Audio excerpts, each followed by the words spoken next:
Mkutano wetu. We are coming to the end. Tunafikia mwisho.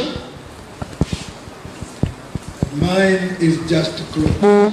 Mimi ni mfungaji leo. Amen. Amen. You can feel the Lord is in this house. Unaweza kuhisi Bwana yuko mahali hapa. Everybody can feel that. Hata ninyi mnaweza kuisikia hiyo. And as we close this conference, tunaenda kufunga mkutano huu. We are going back home. Tunarudi majumbani. When I see the heart of Apostle Paul, nikiona moyo wa mtume Paulo, he was concerned in every area of the lives of a believer. Alikuwa anahusika katika kila eneo la maisha ya Mkristo. The life in the church, maisha ya kanisani, the life in the house, maisha ya ndani ya nyumba, the marriage life, maisha ya ndoa, the parental life, maisha ya wazazi, even to a point of the way we wear. Hata kufikia pahali pa tunavyopaswa kuvaa nguo. It's amazing that Paul was concerned with the whole being. Ninashangaa Paulo ni kwamba alishughulika na kila eneo. He wanted the church to be well. Alitamani kanisa likae sawa sawa. Bwana asifiwe sana. Amen. And Paul wanted the church to be in order. Na Paulo alitamani kanisa liwe kwenye mwelekeo. Because we can have the gospel. Maana tunaweza kuwa na injili. We can have a good language. Tunaweza kuwa na lugha nzuri. But we are not in order. Lakini hatuna utaratibu. That means the plan of God is for us to be well and to do things well. Ina maana mpango wa Mungu ni kwamba sisi tuwe sawa na tufanye mambo sawa sawa. Even when we are at home, hata tukiwa nyumbani, each one of us to be in his or her place. Kila mmoja awe mahali pake anapotakiwa. That we may portray the life of the church. Ili ya kwamba tuidhihirishe maisha ya kanisa. People see the church through us. Watu walione kanisa kutupitia. The church does not start from the building. Kanisa halianzi kwenye. The church starts from our homes. Kanisa linaanza nyumbani kwetu. Kanisa halianzi hapa katika jengo hili, lakini kanisa linaanza manyumbani kwetu. Yes. Sawa pendwa? Yes. So when we are living well, kwa hivyo tunapoishi sawa, when your marriage is well, ndoa yako ikiwa sawa sawa, when you are living well with your children, ukiwa unaishi vizuri na watoto wako, then even when you come to church, hivyo ndio maana hata ukija kanisani, you bring a good perfume, unaleta manukato sawa kanisani, because your life is clear from the house. Kwa sababu maisha yako ni safi kutokea nyumbani. And I see the apostle was very concerned with that. Kwa hivyo naona mtume alikuwa anahusika sana na mambo yote. And you can see wherever he went, na mahali popote alikoenda, he was talking to people. Alikuwa anaongea na watu. Wherever he went and he saw there was no order, popote alipoenda na akaona hamna utaratibu, he was putting order. Alikuwa anaweka utaratibu. If there are people who are not in their place, kama kuna watu hawako mahali pao, he wanted every person to be in his place. Alitaka kila mtu awe mahali pake. Because the church is a mirror. Kwa sababu kanisa ni kioo. The church is an example. Kanisa ni mfano. Everybody wants to see the life of a believer. Mmoja anataka kuona maisha ya Mkristo. That's why the gospel wants to deal in every part of our life. Ndio maana injili inapaswa ishughulikie kila eneo la maisha. Even with my children, hata kwa watoto wetu, to my marriage, kwenye ndoa yangu, to the leadership, kwenye uongozi. Paul talks every area. Paulo anaongea juu ya kila eneo. He's trying to put order. Anaweka utaratibu in every area of our life. Katika kila eneo la maisha. Because when everything is well, maana kila kitu kikiwa sawa, the church is strong. Kanisa lina nguvu. Hallelujah. When the families are well, familia zikiwa sawa, the church is well. Kanisa liko sawa. When there's a problem in our marriages, ndoa zikiwa na hatari, the church is attacked. Kanisa lina shida. That's why the Lord wants to put order. Ndio maana injili inataka, Baba alitaka aweke utaratibu. If you read chapter 5 of Ephesians, ukisoma Waefeso sura ya 5, just a little bit of few words as we leave this place. Kidogo tusome tu kidogo hapo. We see verse 22, Paul speaks about submission. Mstari wa 22 sura ya 5, Paulo anaongea juu ya unyenyekevu. He says, wives, submit to your own husbands as to the Lord. Enyi wake watiini waume zenu kama kumtii Bwana wetu. Wives, enyi wake. You know, this is not just a teaching. Unajua hili sio fundisho tu. But Paul is trying to bring every person. Lakini anataka kumleta kila mtu to know his place. Kujua sehemu yake. You know, submission, unajua utii, is not something that should come by force. Sio kitu unakifanya kwa kulazimishwa. What Paul is saying here, Paulo anachosema hapa, the submission of a wife, utii wa mwanamke, must be a product, lazima ni matunda of the gospel, ya Injili. It's not something that because you are a wife, sio kwa sababu wewe ni mwanamke, you must submit, lazima utii. That's not the heart of God. Hiyo sio moyo wa Mungu. It's because the Lord has dealt with my life as a woman. Ni kwa sababu Mungu amefanya kazi kwangu kama mwanamke. It's not law. Sio sheria. It's not legalism. Sio masharti. But there's an attitude as a woman. Lakini kuna kuwemo na hali ya moyo where you want to be in your place. Mahali ambapo unatamani uwe mahali pako. That submission, ule unyenyekevu, is a product of the work of God. Ni matunda ya kazi ya Mungu in your life, katika maisha yako. And you can test it. Na unaweza ukaionja. When a woman is living that life, mwanamke akiishi maisha hayo, when she is in her place, na akakaa mahali pake, in the spirit, katika roho, is something you can smell. Ni kitu unakiweza kukinusa. There's peace. Kuna amani. There's joy. Kuna furaha.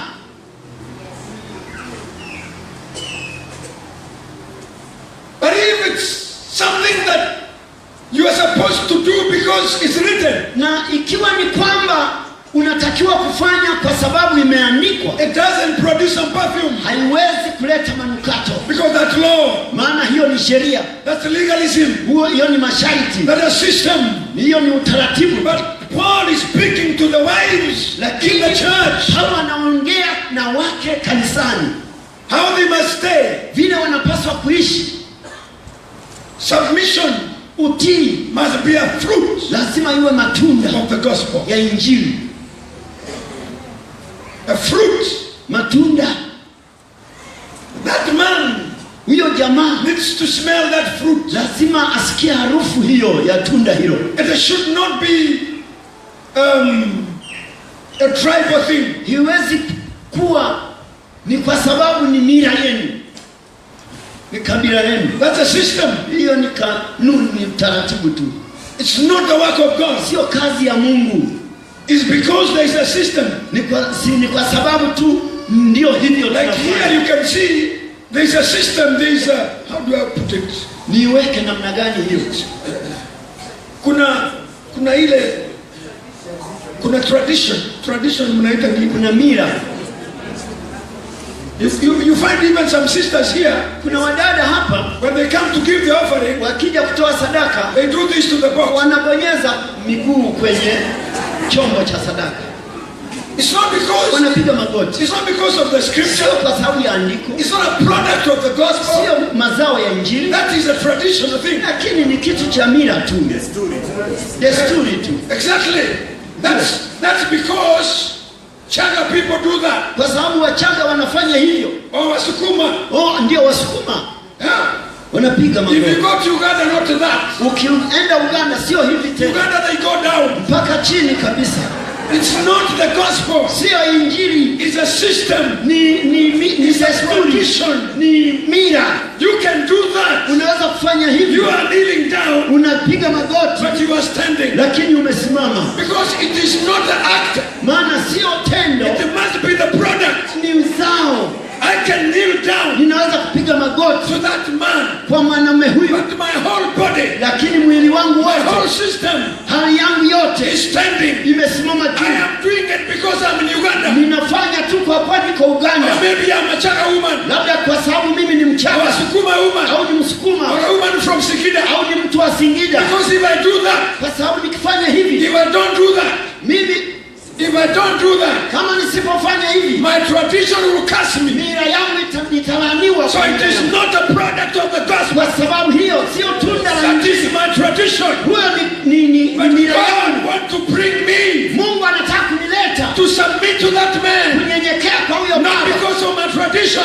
sio kwa sababu ya but mira because yangu, it is the fruit of the lakini kwa gospel. sababu ni tunda la Injili. Useme hapo tena ndugu. Lakini kwa sababu ni tunda la Injili. Amen. Amen. My submission Utii wangu is because the gospel ni kwa sababu ya Injili has worked in my life. imefanya kazi maishani So even mwangu. if I go down, Hata nikienda chini, it is the work of God in me. kazi ya Mungu ndani yangu. God wants to bring the church Mungu anataka kuleta kanisa, that we are not doing things out of tradition, kwamba hatufanyi mambo haya kutokana na kanuni na but desturi, whatever we are doing, lakini lolote tutendalo because the gospel ni kwa sababu Injili has brought us there. imetuvunja sisi. Hallelujah. Hallelujah. I am a wife in the Mimi ni house. mwanamke kwenye I am nyumba, submitting to that man, mimi namtii yule mwanamume, not because they are saying, sio kwa sababu wanasema, but because the work of the cross lakini kwa sababu ya kazi ya msalaba dealt with my life. imeshughulikia maisha yangu. Hallelujah. Haleluya.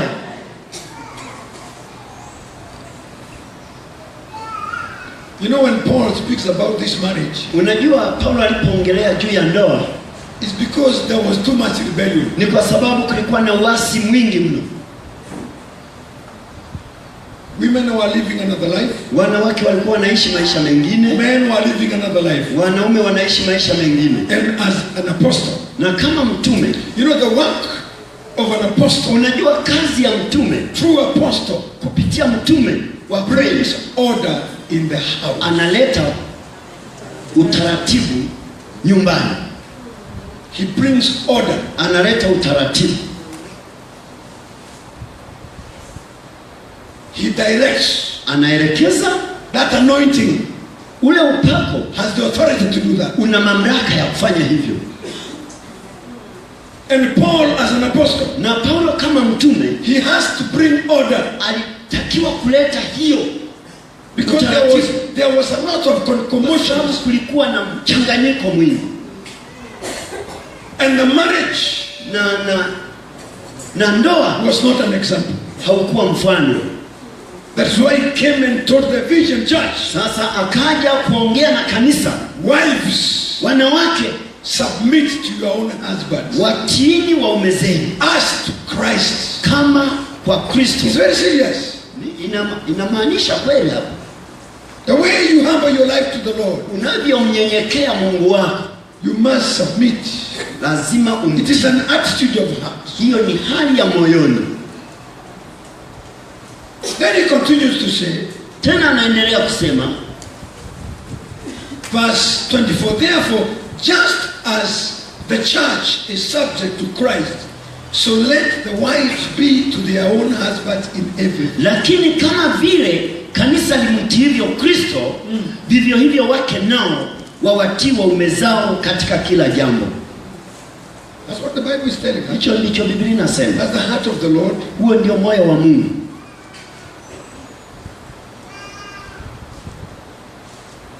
You know, if we allow our lives to be where God wants us to be, Unajua, tukiruhusu maisha yetu yawe mahali pahali Mungu anataka yawe, let me tell you the truth. hebu niwaambieni ukweli, When a woman is in her place, mwanamke akiwa mahali pake, even if that man is a lion, hata kama yule mwanaume ni simba, he is powerless. hana nguvu, He's powerless. kuna nguvu tena.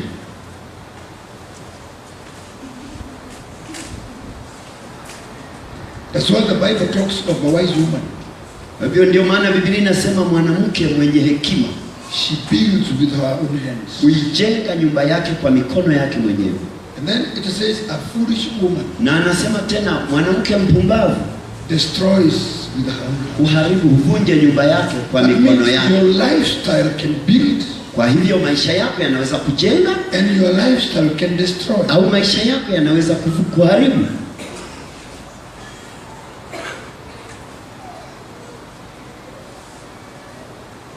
Then he says about husbands loving their own wives. Alafu anasema juu ya wanaume kuwapenda wake zao. He says as Christ loved the church. Kama Kristo alivyolipenda kanisa. Christ had no condition. Kristo he loved us even with our nonsense. Yani hana hata masharti ya kupenda. He loved us. Anatupenda tu the way we are, vile tulivyo. We are not good. Sisi sio wazuri. We behave funny. Mara tunafanya kwa maajabu. The love of Christ, lakini upendo wa Kristo to a husband, kwa mwanamume has no limit. Hauna kipimo. And it has no condition. Na hauna masharti. The Lord is calling me, Mungu ananiita mimi as a man, kama mwanamume, to love my wife, kumpenda mke wangu without any condition. Bila masharti. Because she is not my girlfriend. Kwa sababu sio mpenzi wangu. She is not with me for something. Sio hayuko na mimi kwa sababu ya jambo fulani. You know, a prostitute, unajua makahaba, will follow a man, watamfuata mwanamume for his money, kwa sababu ya pesa. But a wife, lakini mwanamke, is part of the man. Ni sehemu ya mwanamume. Whether there is money, kwamba kuna pesa, whether there is no money, hakuna pesa, the wife is there. Mwanamke yupo. In fact, the nature says, kiukweli kanuni inasema, kawaida inasema, na mtakubaliana mimi Ngomuo, you will agree with me Mr. Ngomuo, wale wanaume wakatili, those men who are very cruel, wakitoka waende nje na nyumba zao, when they want to go they just go out. I'm saying when they go out and wanapoenda nje, spend their own life there, wanatwanga maisha yao huko nje. And now they are almost to die. Na sasa wanapokaribia kifo huko. Do you know where they come? Unajua wanaendaga wapi? Where do they go? Wanaendaga wapi? They have spent the whole money. Wamemaliza pesa zao huko. They had other wives there. Walikuwa na wake wengine huko. Even those with 2 wives. Hata wale wa wake wawili, when they come to the end of their lives, wanapofikia kwenye kifo cha maisha when yao, they have finished, wamekwisha sasa, most 95%, 95%, they go back to their wives. Wanaenda kwa wake zao. Alikuja tu nikamuzika. Unasikia? He just came and I buried him. Alipokuja alikaa tu wiki moja akafa. He just came 1 week and we buried him. Wewe angalia utakuta hivi. You just see, you will find like that. Kaburi lake ndio hilo. His burial alikuja, grave is there. Tukapeleka Muhimbili. We just took him to Muhimbili hospital. Mwezi mmoja akafa. 1 month died. Nikazika mimi mwanamke wa and me mwanamke masikini nimezika. Poor woman, I buried him. They go to their original wives. Wanaenda kwa wake zao wa kwanza. Because that woman, kwa sababu huyo mwanamke has been a wife, amekuwa mwanamke, not a girlfriend, sio mpenzi, it's a wife, ni mwanamke. And whatever God has joined together, na kile Mungu amekiunga pamoja, nothing can put asunder. Hakuna anaweza kukiondoa. The Bible says it's only death. Ni kifo tu. That's why in nature you see the guy, because he knows he's dying. Kwa hivyo ukiangalia kwa kawaida akiona tu mtu anataka kufa, he goes to the wife. Anaenda kwa mke wake. Marriage is the most powerful institution. Ndoa ni taasisi muhimu sana. You cannot compare it with anything. Huwezi kuilinganisha na chochote. It is the plan of God. Ni mpango wa Mungu. That's why when you get into marriage, kwa hivyo ukiingia kwenye ndoa, it's an internal commitment. Ni ya milele, ni agano la milele. It's a given life. Ni maisha yanayotolewa. That's why the word of God is comparing everything with marriage. Kwa hivyo mambo yote kwenye Biblia yanalinganishwa na ndoa. Wives submit. Wanawake watiini to your husbands, waume zenu as to Christ. Kama kwa Kristo. Husbands Husbands, love your wives Wanaume wapendeni as Christ loved the wake church, zenu kama Kristo alipendavyo kanisa, that he gave his life. kwamba alitoa maisha yake. So a true man Kwa hivyo mwanaume wa kweli who has been cooked by the gospel, ambaye ametengenezwa na Injili, his whole life maisha yake yote is given to that woman. yanatolewa kwa huyo mwanamke. It is the plan of God. Ni mpango wa Mungu. So as we go back home, Kwa hivyo tukienda nyumbani, let's desire to live a good family life. hebu tutamani kuishi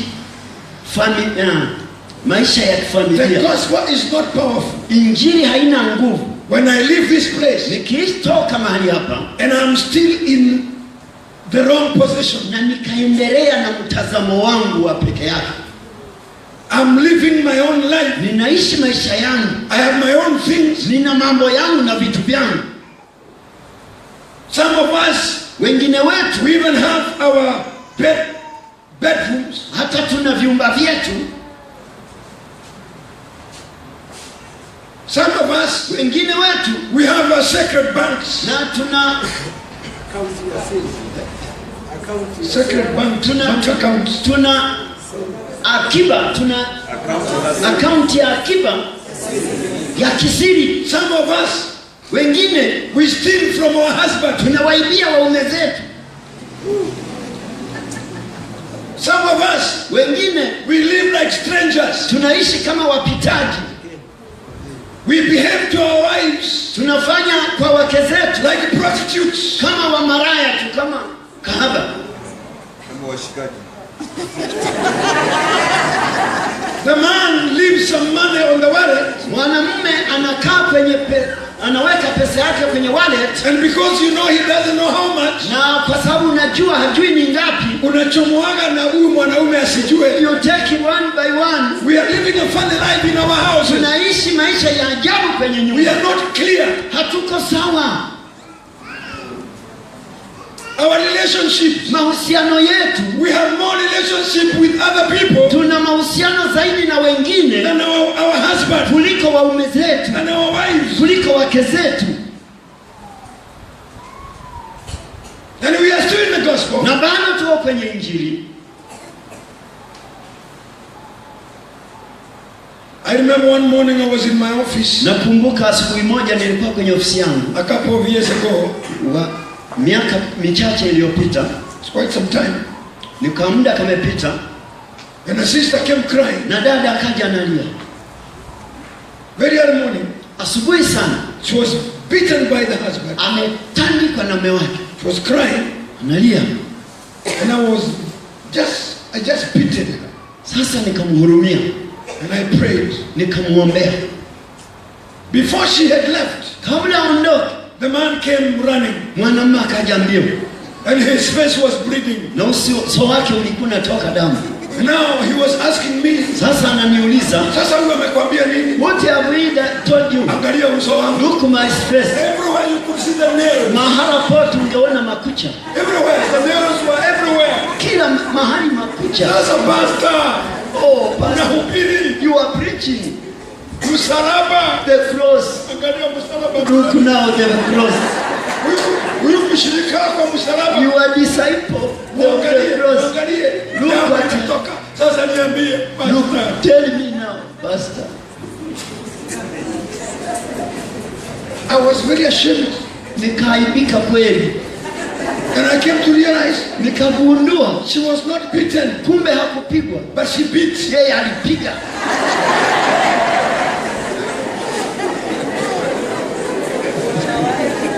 You know, we always say that women are beaten. Unajua, mara nyingi tunasema wanaume wanapigwa, It is only that men does not say. ni kwa sababu tunasema mara nyingi wanawake wanapigwa, ni kwa sababu tu wengi wanaume hawasemi, Because it is very shameful maana ni aibu for a man to say I was beaten. wanaume kusema nimepigwa na mke wangu. But I can tell you sincerely, Lakini nataka nikwambie ukweli, many men are just keeping quiet. wanaume wengi wananyamaza tu, Lakini wanatandikwa vizuri. they are beaten now. I tell you. Na kuhakikishia,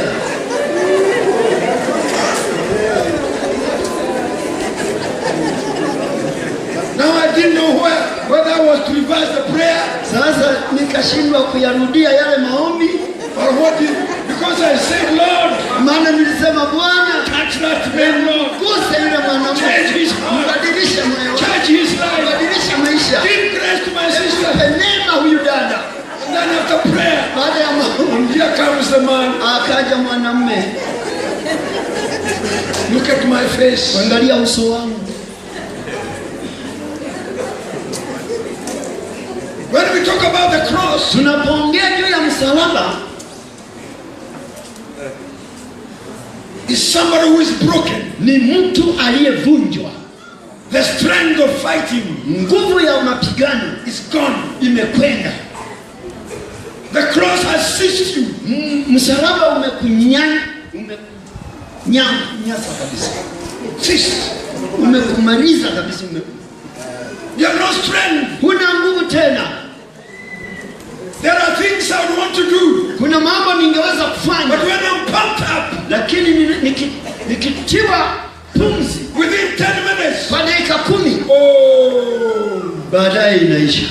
I remember sometime I come to the house Wakati mwingine nakuja nyumbani and my daughter is there. na binti yangu yuko pale, And I come with tough eyes. nakuja na macho makali, Because what they are doing is not good. maana wanafanya kitu ambacho what are you sasa. doing? Nini mnafanya? Papa, Baba, remember the cross. kumbuka msalaba. Oh, I tell you, Na nakwambia God guy. yule mwenye nguvu, mwanaume mwenye nguvu, I just become like a ball without air. ninajishangaa ni kama mpira hauna pumzi. Because now Sasa I've been touched the right place. nimeguswa mahali sahihi. That's the work of the gospel. Hiyo ni kazi ya Injili. I want to encourage you this. Nataka niwatie moyo wa mama, Let us desire to live the life of the church. hebu tutamani kuishi maisha ya kanisa. Hallelujah. Haleluya. The test is not in Marango. Majaribu hayako Marangu. The test starts from Monday.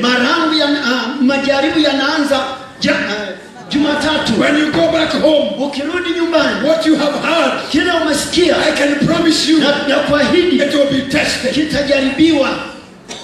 When you go there, Ukirudi pale in the fields, pale kwenye the uwanja, reality, kwenye halisi, to your children, kwa watoto wako, to your husband, kwa mme wako, to your colleagues, kwa ndugu zako, to your neighbors, kwa majirani, the chicken of your neighbors kuku wa jirani yako, will test your faith. wataijaribu imani yako. You will be tested Utajaribiwa by the goats of your neighbor. na mbuzi wa jirani yako, Anything will test na you. chochote kitakujaribu. I tell you, Nakwambia, some people wait for big tests. wengine wanahitaji majaribu makubwa, They wait. wanasubiri majaribu makubwa, But let me tell you, lakini nakwambia these little things, haya mambo madogo madogo they test our attitude. yanaijaribu hali yetu ya moyo. Those little things. Mambo madogo madogo. You know the enemy can even use your husband. Unajua adui anaweza kutumia mume wako. Ukifika pale, tuambie umepata nini? You get there, he has tell us what have you received. Ni nini? Tell us what Umelipa gharama kubwa namna you hiyo kwenda have Marango. paid a lot of money. Tueleze. Tell us, Anza moja kwa moja. and start Ulianza namna gani? we started like what? Endelea. Continue, Alafu ikawaje? and then it went on. Mbona unasita sita? Why do you stumble? Kwani ulienda kulala darasa? Eleza. Where are you sleeping in the class? Tell us. Just to irritate you. Ili tu kukuchafua. Alafu hiyo ingine mnaenda wapi? And what next year? Where are you going? Alafu iweje? And what will happen? Uliamua kuharibu pesa zangu. You decided to destroy my money, to misuse my money. These little things. Mambo tu madogo madogo.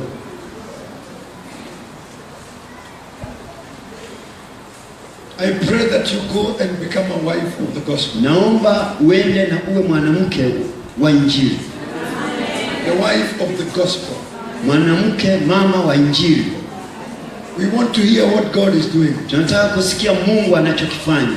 You know, when you just live the life of Christ, Unajua ukiishi maisha ya Kristo, God will deal with that man. Mungu atamshughulikia. Kwani kuna mwanaume mwingine kama Yesu? There is No any man like Jesus. Kuna wimbo tuliimba, hakuna mwanaume. There is a song Tuliimba says namna gani? there's no man like. Hakuna nini? Hakuna mwanaume. There is mwanaume. no man Alafu like Jesus. wengine kama. Kwa hivyo Yesu ni mwanaume, ataweza mwanaume. So if you leave that man to Christ, If you leave, ukimpeleka huyo mwanamume kwa Kristo, if you leave him there, ukimwacha hapo, the Lord will deal with him. Mungu atamshughulikia. But when you deal with that man, Lakini ukimshughulikia wewe, the Lord is not there. Mungu hayupo. Some of us, we have dealt with our husband. Wengine wetu tumewashughulikia waume zetu. Haki ya Mungu ataniona. I swear he will see me. Kanisa sitaacha. The church, I will not leave the Hata church. kila mkutano nitaenda. Every meeting I will go. Nitaenda. I will go. Kigoma nitaenda. I will go. Arusha nitaenda. Arusha I'm going. Nani? Who are you? Shaida Maika. Oh, Roman Baba. Utanifanya nini? What are you going to do? Nitaenda. I will go. Sasa I tell you. nakwambia Now what will happen with that man? kitakachotokea kwa huyo mwanamume. Do you know what he will say? Unajua atasemaje? Tutaona ni nani alioa We mwingine. will see who is the husband The of one battle another. starts there. Now matatizo yanaanzia hapa. Na wewe ndio umeanza. And you who have started.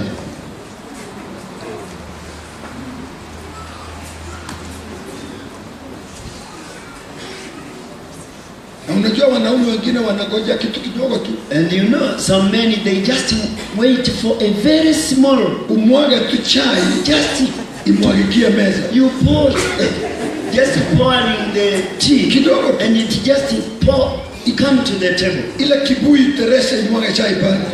Shida imeanza. The problem starts there. Wewe ni mwanamke una akili. Kazi yako ni you are a foolish woman. Anakoja Your work is only to pour una akili wewe. down tea. And you know when that love starts going. Na unaona huu upendo ukishaanza tu kuharibika hivi, Unakasirika hata vile anatafuna chakula.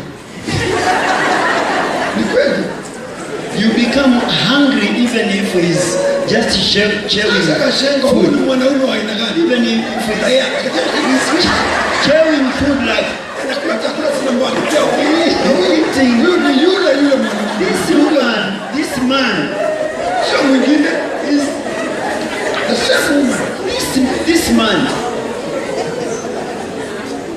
But because you have left the foundation, Kwa sababu umeacha msingi, the love is gone.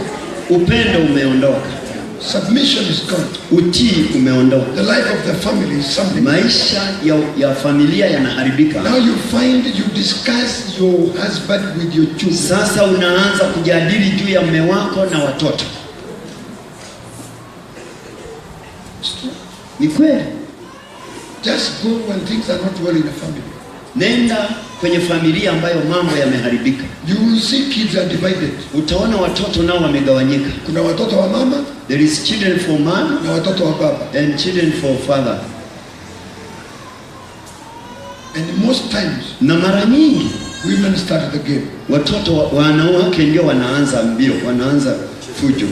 You start talking about your husband with your children. Unaanza kumwongea baba yako mbele ya watoto. You talk Baba about yao. your husband with your children. Unaanza kuongea juu ya mume wako na watoto wako. That is a very big problem. Hilo ni tatizo kubwa sana. And some of the marriages die from there. Na ndoa nyingi zinafia hapo, Because the life in the house. kwa sababu maisha ndani ya nyumba.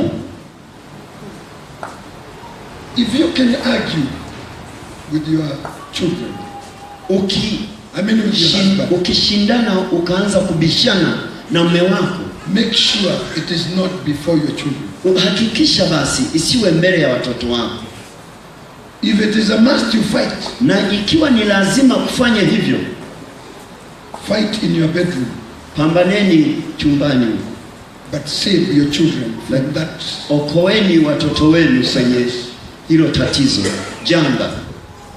But some of us, lakini wengine, we don't even know where to talk. Hatujui hata mahali gani tuongee. Huyu ni mume wa aina gani baba yenu? Who is like that woman? Hana akili. He is a foolish man like that. Kumbuka ni baba ya watoto wako. Listen, he is the father of your children. Umeita kichaa. You call a madman. Inataka mkae hapa muone Zaidi anapikaga nyumbani. Usilala, kaeni hapa na mimi nione baba yenu. I want you to be here with me to see your father the time he comes back. Sasa wakija watafanya nini? Then unasikiaga when he comes, yule mwanaume anapiga mke na anapiga watoto pamoja. You see, that's why you hear a man beats the wife and the children together. Because you brought your children in your problem. Kwa sababu uliwaleta watoto kwenye tatizo. I'm talking about the life at home. Sasa aliacha kuongea msalaba. Sasa huu ndio hata msalaba mkubwa. Oh, is not talking about the cross. Our normal life ndio msalaba. Maisha yetu ya kawaida. When our lives are not well, maisha yetu yasipokuwa sawa sawa, there is a big problem in the church. Kuna tatizo kubwa mno kanisani. Because even when you come there, maana hata ukija hapo and you worship, ukaabudu, you are just pretending. Unajifanya tu. Because your heart is not well. Maana moyo wako hauko sawa. But when there is peace in the house, lakini kukiwa na amani nyumbani, I tell you, nakwambia, it flows in the church. Inatiririka kanisani. It flows in our fellowship. Inatiririka kwenye ushirika. That's why Paul is putting order. Hiki ndicho Paulo anaweka utaratibu. From the house. Kutoka kwenye nyumba. In fact, if you read all those verses, ukisoma mistari yote hiyo, you will see, let's read quickly. Hebu tusome tu haraka. Colossians 3:18. Wakolosai 3:18. Wamama mpo? Are you there? Mbona mmenyamaza namna hiyo? Sikuwa hata mmoja aseme amen. Hata kama haitoki vizuri sema tu kwa nguvu. Amen. Wives, submit to your own husband as is fitting in the Lord. Colossians 3:18. Ninyi wake watini waume zenu kama ipendezavyo katika Bwana. Ninyi waume wapendeni wake zenu, msiwe na uchungu nao. Ninyi watoto watini wazazi wenu katika mambo yote, maana jambo hili linapendeza katika Bwana. Ninyi akina baba, msiwachokoze watoto wenu, wasije wakakata tamaa. Ninyi watumwa watiini hao ambao kwa mwili ni bwana zenu katika mambo yote, si kwa utumwa wa macho kama wajipendekezao kwa wanadamu, bali kwa unyofu wa moyo mkimcha Bwana. Who is not Paul talking about here? Nani hajaguswa eneo hili? He's talking the woman. Anaongea juu ya mwanamke. He's talking about the husband. Juu ya mwanamume. He's talking about the children. Juu ya watoto. He's talking about the servants. Juu ya watumwa. It's very clear. Wazi hapa. Because he wants the church to be well. Kwa sababu anataka kanisa liwe salama. He wants order even to the workers. Kuwe na utaratibu hata kwa wanaotumika. That means even if you are employed, hata kama umeajiriwa, you must know your place. Lazima ujue eneo lako. Live a legacy with your employer. Ishi maisha ya heshima na mwajiri wako. Some of us, if we go back to our workplace, wengine tukirudi kwenye sehemu tunazofanya kazi, nobody knows we are born again. Hakuna anayejua tumeokoka. Whether you are working as a house help, au unafanya kazi ya mtu wa ndani, do they know your testimony? Je, wanajua ushuhuda wako? What is your life with your employer? Maisha yako ni yapi pamoja na bwana wako? Family life, maisha ya kifamilia, social life, hali ya maisha ya kawaida must be different. Lazima iwe tofauti from the people, kutoka kwa watu who are on a good foundation, ambao wako kwenye. A perfume must come from everywhere. Manukato lazima yatoke kila mahali. In my place of work, Sehemu yangu ya kazi, in my marriage, kwenye ndoa yangu, as a parent, kama mwanamume, kama baba wa nyumba. Paul is giving guidance. Huyu anaweka utaratibu In mzuri. fact, if you read Titus chapter 2 now as I close, Wakati naenda kufunga, Tito chapter 2. Tito sura ya pili, I want to touch a few verses here. Sura ya pili hapo. Chapter 2 verse 3 says, mstari wa 3, the older women, kwa wamama wazee. Likewise, now it comes to the age. Sasa inakuja kwa umri. The older women, likewise. Vivyo hivyo na wazee. Maybe let me start up there. Let's read from verse 1. But as for you, speak the things which are proper for the sound doctrine. Lakini wewe nena mambo yapasayo mafundisho yenye uzima.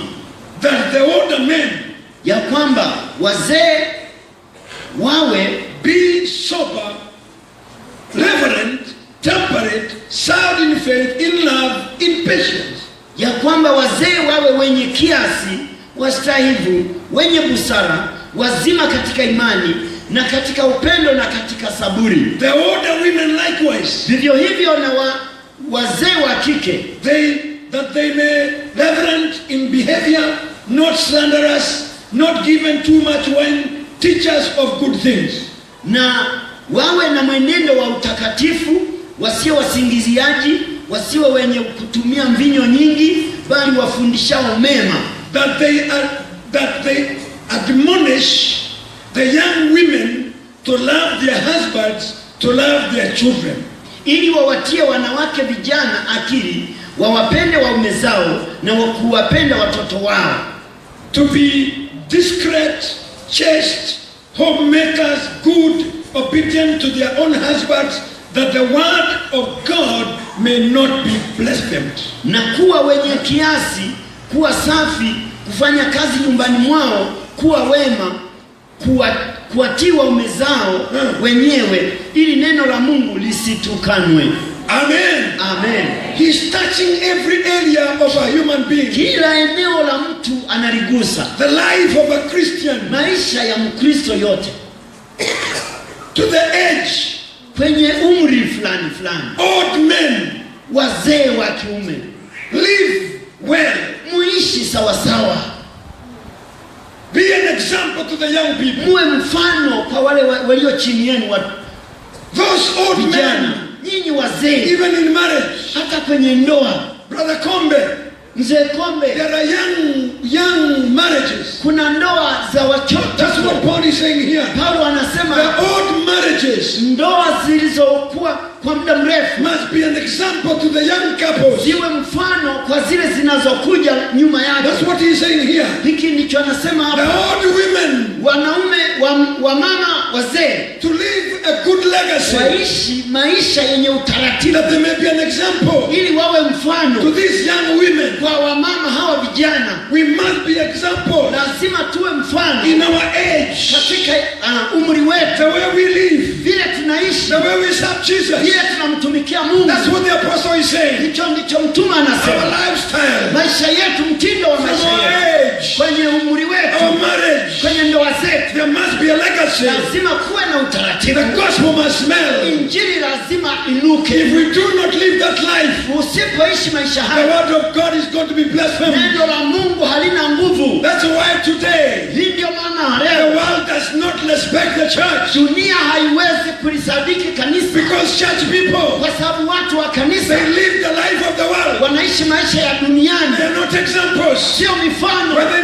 mix there, lakini wakikutana they live like those people. Wanaishi kama wale. Those people does not see the difference. Wale watu hawaoni tofauti. When organizers of strikes are organizing, wanavyofanya kule ndivyo wanafanya. Even the church people, vile wa kanisa, are involved in the strikes. Na wenyewe wanaingilia humo kwenye migomo. When people are doing campaigns, watu wanapofanya kampeni, eating money of campaign, wanakula pesa za kampeni. the church people kanisa, watu wa are still kanisa running after that money. na wenyewe wanakimbizana na hizo There is pesa. no difference today. Hakuna tofauti But leo. when you see Paul, Ukimwona Paulo he's talking in every area anazungumza kila eneo that we may behave ili ya kwamba tuenende and live the life of the na church. kuishi maisha ya kanisa. That even outside there, Hata kule nje the name of Jesus jina la may Yesu be glorified. liweze kutukuzwa. Hallelujah. I Haleluya. want to encourage you Nataka nikutie moyo as we go back home. tunaporudi nyumbani. Let us pray that God give us the grace Hebu tuombe kwamba Mungu atupe neema that in our lives, ili maisha yetu, in our living, katika maisha kuishi kwetu, in our village, katika vijiji vyetu, in our offices, katika ofisi zetu, in our business, katika biashara, wherever we are, kokote tuliko, the legacy of Christ ile hali ya Kristo be tested inuswe, by non-believers. iguswe na wasioamini. Say amen, people. Sema amina. Your life to speak louder. Maisha yetu yaseme kwa sauti. Hebu fikiri Kombe akianza kukimbizana na yule mama. Just think if Kombe started to chase that mama. Nyumbani anamuita mama nyani. And they call that mama monkey. Na watoto wanasikia, wanajua kumbe mama yetu walikuwa nyani. And the children just think, is our mama a monkey? Kuna katoto kwa kashengo wangu nyumbani. There is a small young granny in my house. Juzi nikakaambia, na wewe Katrina, wewe ni mjanja sana. And I told him, you Katrina, you are very cunning. You are very cunning. Mimi nikafikiri mambo imeishia hapo. I thought things have ended there. Tulipoamka asubuhi, When we woke up in the morning, tumekaa mezani, sitting on the table, kaliniambia, he told me, lakini wewe babu ni mjanja sana. You, my grand, you are very clever. Sio clever, You are very cunning. You are very cunning. Nikamwambia, Katrina, umesema nini? What do you say, Katrina? Nimesema wewe ni mjanja sana. I said you are cunning grand. Nao hiyo ulitoa wapi? Where did you get that? Wewe ukubuki wewe. Don't you remember you told me? Sasa nikajua, And I knew hapa itanilazimu niangalie maneno yangu. I must protect my words, guard my word.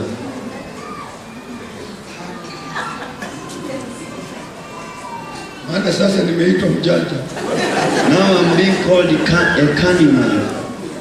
Nilipomsukuma sana, When I pushed much, aliniambia nitaenda kwa baba yangu. he told me I will go to my Mimi father. nitakuacha sija. I will leave you and I'm not coming back. Akaingia kwa chumba, akakuja na kabegi. And he went to the bedroom and he came with her bed. Nitaenda kwa baba yangu mimi. I want to go to my father. Wewe ni mjanja sana. He said, you are very cunning man.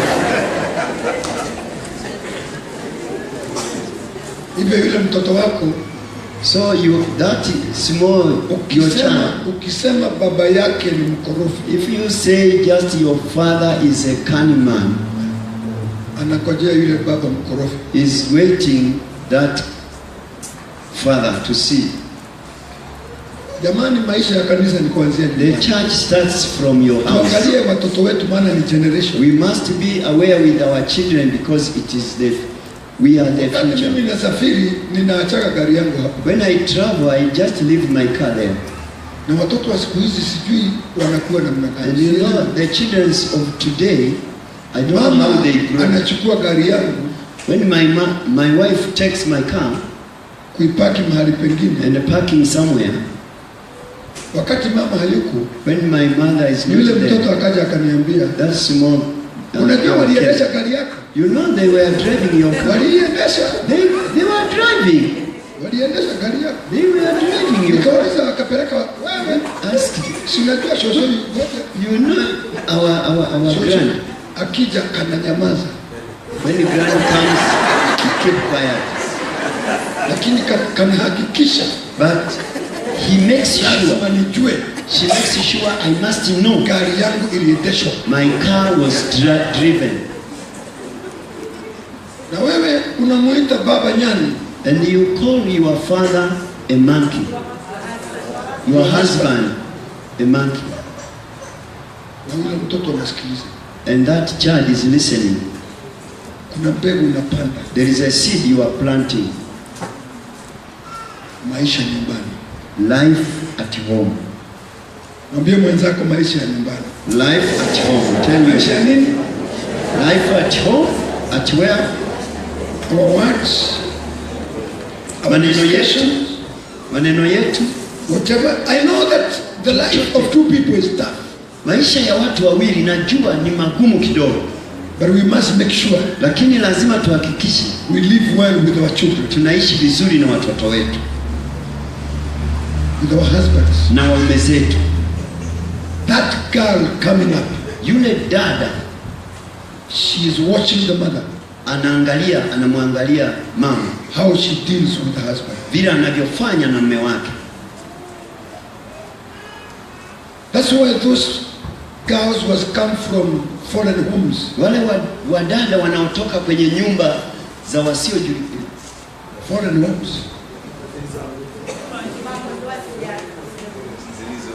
Nyumba zilizovunjika sawa. I tell you, waliopeana taraka. Those homes with problems. Hizo nyumba zenye matatizo. Those girls from those homes. Watoto wanaotoka humo. They need the grace of God. Wanahitaji neema ya Mungu. Because when they get married, maana wanapoolewa, they are always alert. Mara nyingi wanajitetea. Because they have seen, maana wameshaona the struggle of their father and mother. Mapambano ya baba na mama. And they think that is the life of a marriage. Na wanafikiri hiyo ndio kanuni kawaida ya ndoa. They saw the mother with a different account, bank account. Wanamuona mama ana akiba yake. They know the father and mother in different bedrooms. Wanamuona baba yuko chumba tofauti na mama yake. Or if it is not a different bedroom, hata kama sio vyumba tofauti, there are two beds in the room. Lakini chumbani kuna vitanda viwili. So now when that girl gets married, sasa huyu dada akiolewa, the first thing to do, cha kwanza anafanya, is to think of the second bed. Lazima afikirie juu ya kitanda cha pili. Because she saw it. Maana alikiona pale ndani. That's the life she grew with. Maana hayo ndio maisha alikulia. That's why Paul is very keen here. Kwa hivyo Paulo anakuwa makini sana hapa. Amen. Amina.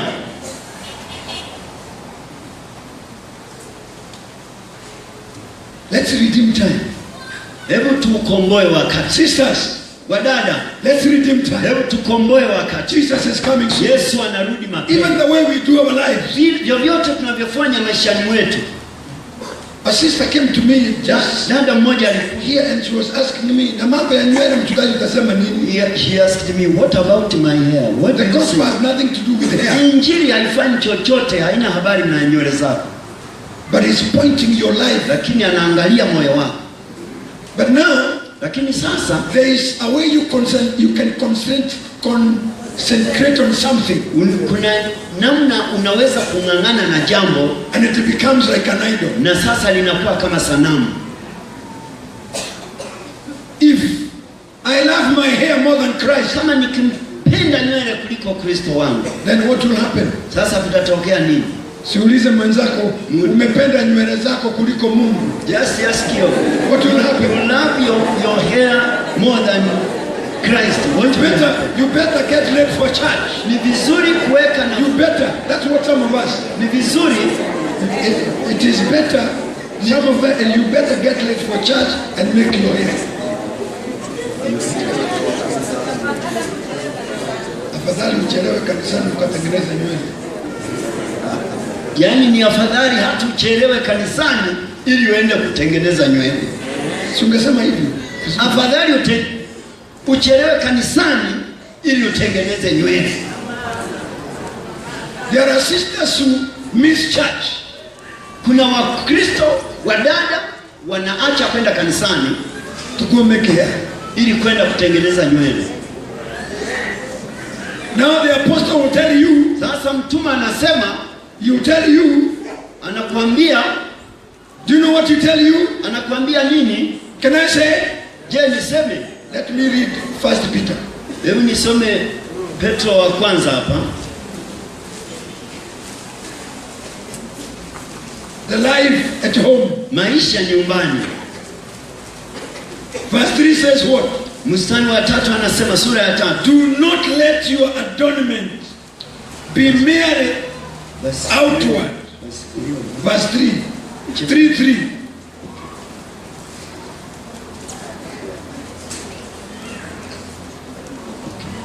kujipamba kwenu kusiwe kujipamba kwa nje, yaani kusuka nywele na kujitia dhahabu na kuvalia mavazi. Paul was not focusing that you must not do this. Paulo alikuwa haangalii eti usifanye hayo. That's not the attitude here. Hiyo sio hali yake ya moyoni. But what Paul is saying, Lakini Paulo anachokisema, let your time and your life hebu muda wako na maisha yako and your attitude na tabia yako not concentrate on the outer person. ising'ang'ane na utu wa nje. That's what he's saying here. Hiki ndicho anasema hapa. But he says, rather let it be the hidden person of the heart with the incorruptible beauty of a gentle and quiet spirit, which is very precious in the sight of God. Bali kuwe utu wa moyoni usioonekana katika mapambo yasiyoharibika, yani roho ya upole na utulivu iliyo ya thamani kuu mbele za Mungu. Amen. Our concentration, Yani kujishughulisha kwetu, our lives, maisha yetu. because here the church was too much concentrating on the outer person, Sasa hapa kanisa lilikuwa linang'ang'ana sana na utu wa nje, how they wear, vile wanavyovaa, the earrings, vile wanaweka hereni, even to the nose. hata kwenye pua. Oh, they were wasting a lot of time. Wanapoteza muda mwingi. And Paul wants the church to focus Paulo anataka kanisa liwe na mtizamo on cleansing their hearts.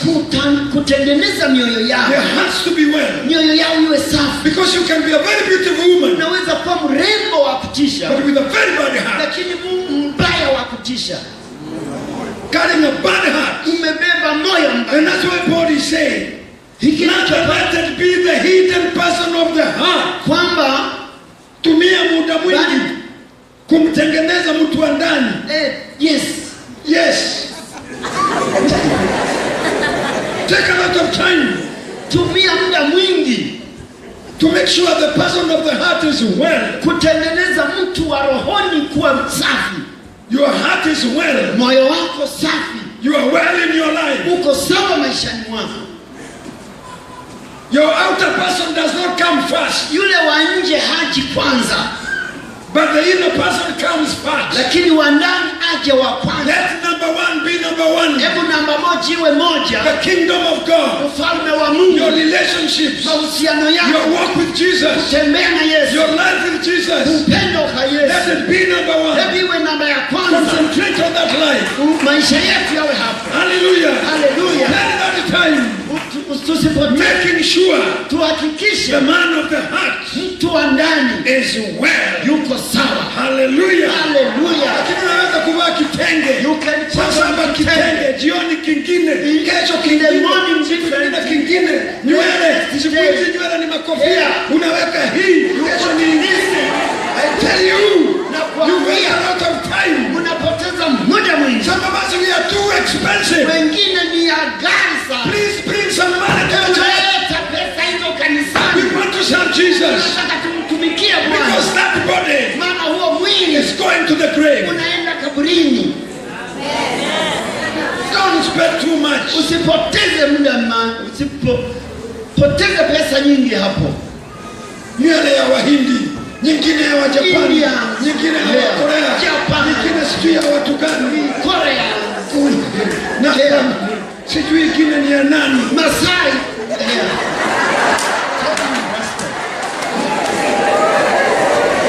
Too much time.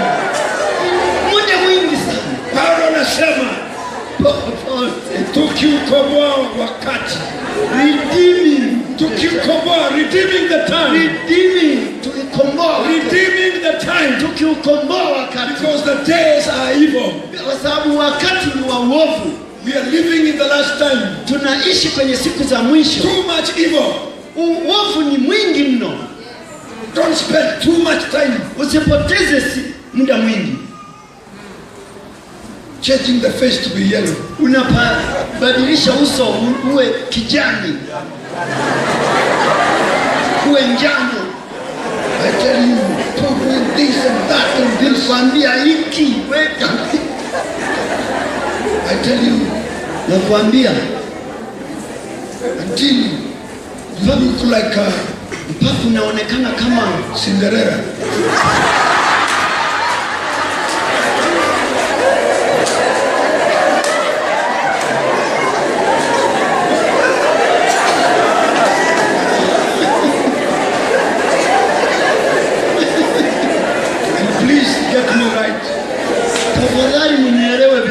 Get me right. Msinielewe vibaya. I'm not saying to be smart is bad. Mimi sisemi kuwa smart ni mbaya. No. Hapana. That's not what I'm saying. Kujirembua sio vibaya. Get me right. Nikamate vizuri hapo. I might leave this place. Lazima nitoke hapa. I might leave this place. Ninaweza kutoka hapa. Stones are following me. Na mawe yote yananifuata. Please don't throw stones on me. Tafadhali msinitupie mawe. I'm not against your hair. Mimi siko kinyume na nywele zenu. I'm not against what you wear. Wala sitafuti mavazi yenu. But what I'm saying, lakini kile nasema, don't concentrate too much. Using'ang'ane sana na mambo ya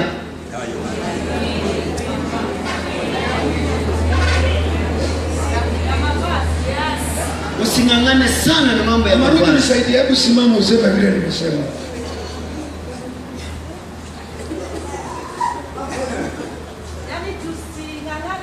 Naomba umpelekee speaker kipaza sauti hicho.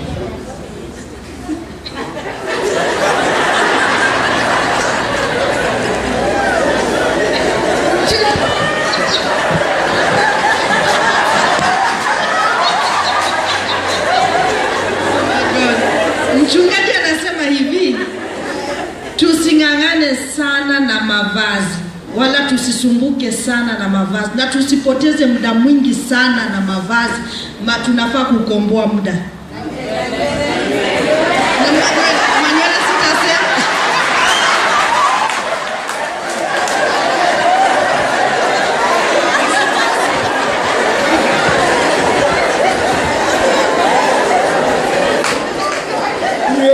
Hazina shida. Nothing wrong with her hair. Sikusema nywele zina shida. I didn't say hair has anything wrong. No. Hapana.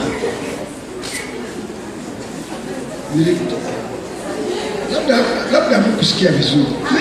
Maybe you didn't listen well. Una uhakika umeelewa wewe? I'm talking of too much concentration. Too much. Kujishughulisha sana. Concentration. Yani kushughulika sana. Until kuchukua muda you are consumed. Mpaka unamezwa. Some of us kukosa kiasi. We are competing with the world. Wengine tunashindana na dunia. Every fashion, kila mtindo. How can you be in the church and you are competing with the world? Unawezaje kuwa kanisani na unashindana na dunia? Wakikata mikato ile, umekata ile. When they cut this way, you cut this way. How can you do that? Unawezaje kufanya hicho? When they go half naked, you go half naked. Wanaenda nusu uchi na wewe unataka uwe hivyo.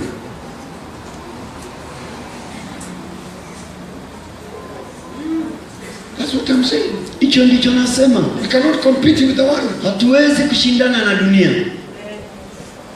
Ni mwanamke unavaa hata hapa huwezi kusimama. You are a woman but you cannot even stand here. Hata kitu kikianguka huwezi kunyanyua. Even something fall down you cannot pick it. Lazima uende hivi. You must. You sit down. You go sinking.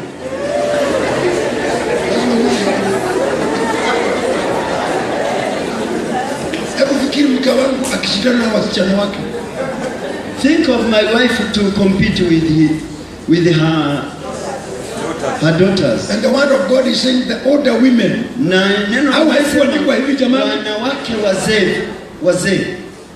Alafu wewe mwanamke kizee unakimbizana na mabinti. And you are old, you are running with the young ladies. Kila mwaka unapita unakaribia kaburi. Every year when it goes, you are coming closer to the grave. Naomba ukomboe muda tumhubiri Yesu. We must redeem our time to preach the gospel. Amen. Tumhubiri Yesu wapendwa. Yes. I'm talking of too much concentration. Naongea juu ya kupita. Na uwe mwanamke wa rohoni. You have to be the spiritual man. You know a spiritual woman. Kuwa mwanamke wa rohoni. Mwanamke wa rohoni, she knows what to do when. Anajua cha kufanya vizuri. When? Na ni lini cha kufanya vizuri. She knows where she's going. Anajua mahala anakuelekea. She knows the type of people she's going to meet there. Anajua aina ya watu anaoenda kukutana nao huko. That's what I'm saying. Hicho ndicho nasema. Paul knew his audience. Paulo aliwafahamu those he was preaching to. Wala aliokuwa na wahubiri aliwajua. He knew the character of Romans. Alijua tabia za Warumi. And he had to win them. Na ilibidi awaokoe, awavute na wao. So somehow, kwa sehemu fulani, he could not go there in a way they will stumble. Asingeenda kule kwa sura ya kwa kwanza. You must be a spiritual woman. Lazima uwe mtu wa rohoni. And a woman who knows. Mwanamke anayejua. Who can discern. Na anayeweza kupambanua.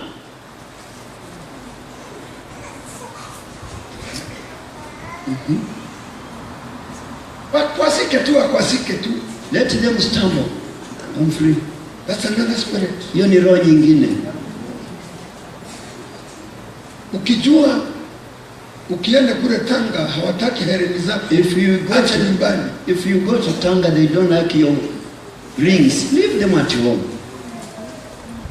Ukijua ukienda kule Rombo, if you go Rombo, hawataki skati, they don't like short sleeve. Put on your. Ukijua ukienda Rongai, if you go to Rongai, hawapendi midomo myekundu. They don't like red mouth. Acha rangi nyekundu. Remove the red color. Nisafiche. Clean your mouth. Ukirudi endelea na damu. If you come back, put on your red. Tunaelewana wapendwa? Are we together? Usitumie uhuru wako kukosa wengine. Don't use your freedom to stumble others.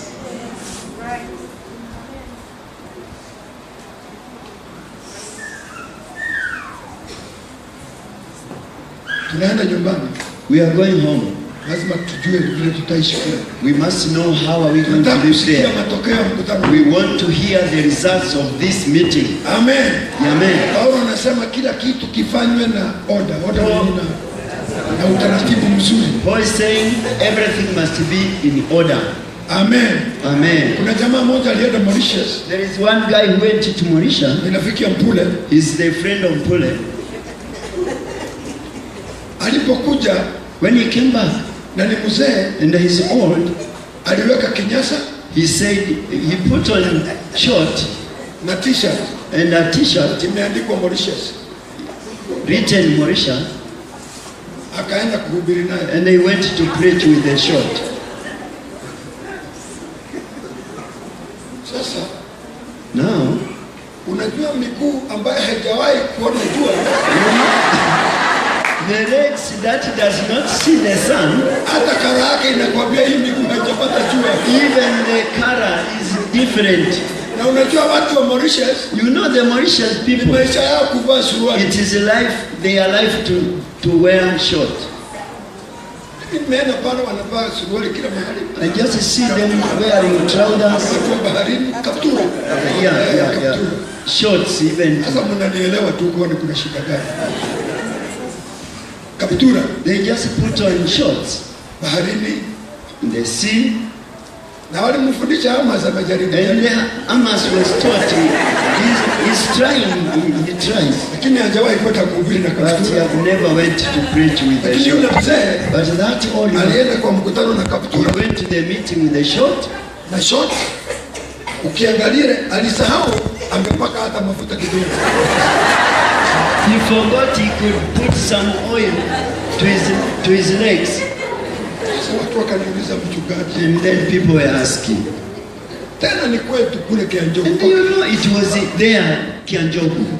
Sasa mchungaji, They asked him, Pastor, hii ni nini? what is this now? Nikamuuliza kuna shida gani? What's the problem? Sasa huyo mzee miaka 60 This old 60-year man, anakuja kutuvalia kaptura he comes to put on na short. inaonekana ni ya kwanza, hajavaa nyingine. It looks the first short to wear. Yaani ana sura mbaya. The shape was changed.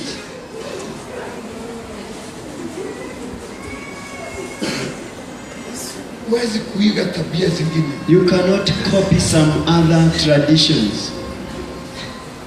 Injili sio mavazi, The gospel is not wearing. lazima ujue utakaa namna gani You must know how to behave ili wafikie watu wa Mungu. so that you can reach other people. Amen. Amen.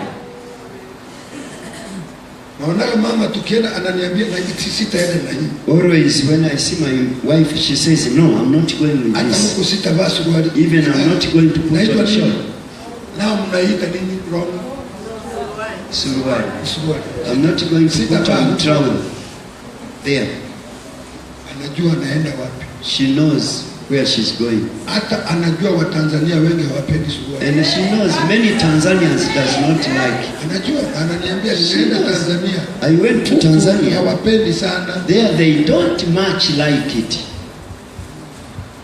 They small like they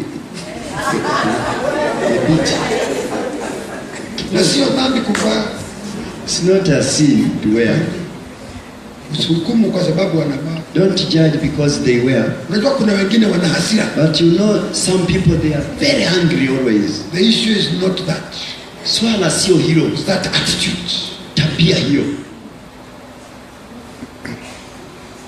The freedom of Christ. Uhuru wa Kristo, Women of the Spirit. wanawake wa Kristo. Somebody who can discern. Mtu anaweza kupambanua. You know there is a way you can go to people. Unaweza kuna hali unaweza kwenda kwa watu. They cross their hearts before you preach. Wanafunga mioyo yao kabla hujahubiri.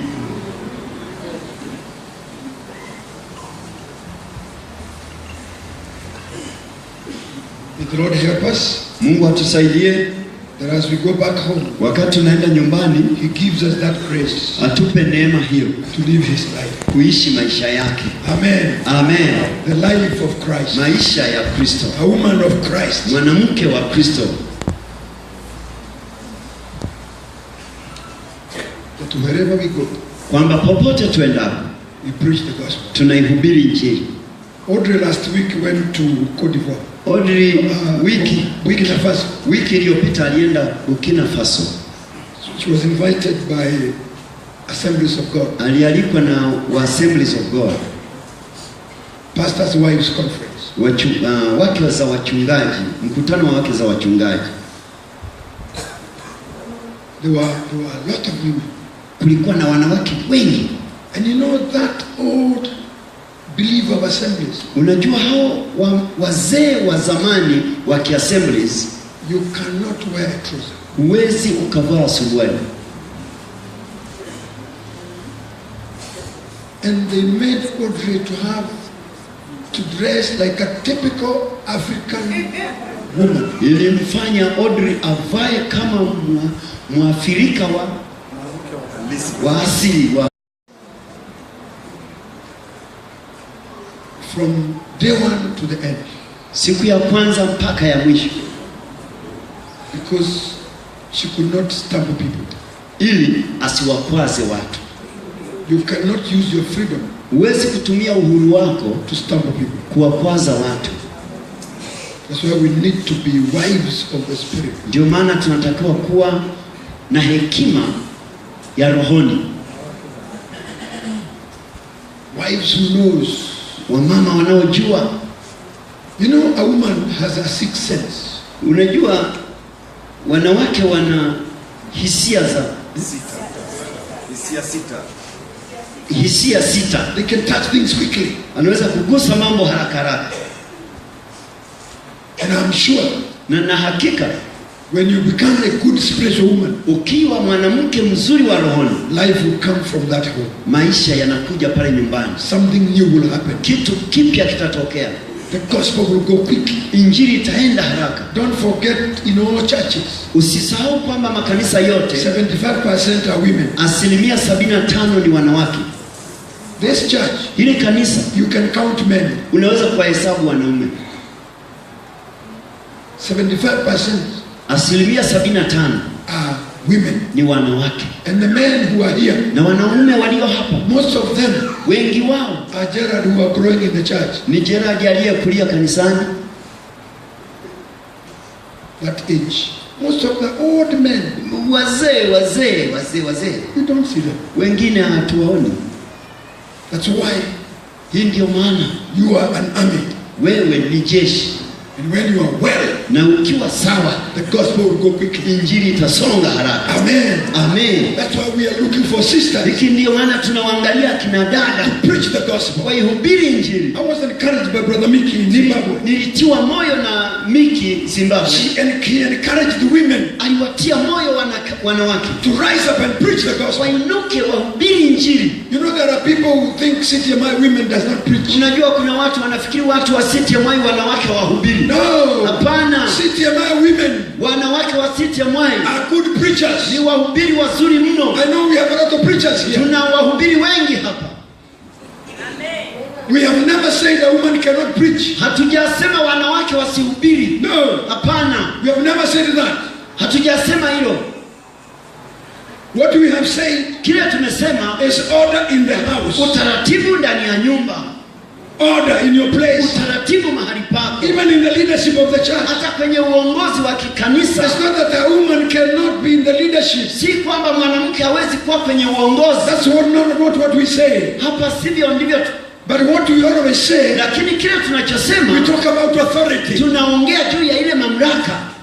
When a woman knows her place, kwamba mwanamke akijua mahali pake, it's same like in the house. Ni sawa na ndani ya nyumba. You must not take authority in your house.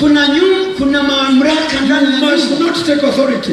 Huwezi kuchukua mamlaka ndani ya nyumba. In your house. Ndani ya nyumba. You cannot rule in the house. Huwezi kutawala ndani ya nyumba. The same in the church. Hivyo na kanisa. You cannot rule the church. Huwezi kutawala kanisa. But you can preach the gospel. Unahubiri Injili. Simwambie mwenzako hivi. Mwambie mwenzio hivi. Wewe sio mtawala. Well, you are not a king. Unaweza kuhubiri Injili. You can hubiri. You can preach. Amen. That's what we are saying. That's what we are saying. There's ruling and preaching. Kuna kutawala na kuhubiri. Those are two different things. Hivyo ni vitu viwili tofauti. Sisters, go and preach the gospel. Wadada, nendeni mhubiri. When you leave this place, mkitoka hapa, please pastors, tafadhali wachungaji, give women the platform to preach. Wapeni wanawake sehemu wahubiri. Let them preach the gospel. Hebu wahubiri Injili. Please go and preach. Nendeni mkahubiri. I give you permission. Na wapa ruhusa. Go and preach the gospel. Kwenda mhubiri. Go and give your life. Nenda mtoe maisha yenu. Amen, sisters. Go and preach the gospel. Nenda mkahubiri. Mwambie mwenzako it's time to preach the gospel. Your neighbor. Go and preach. Nenda ukahubiri. We will send you to go.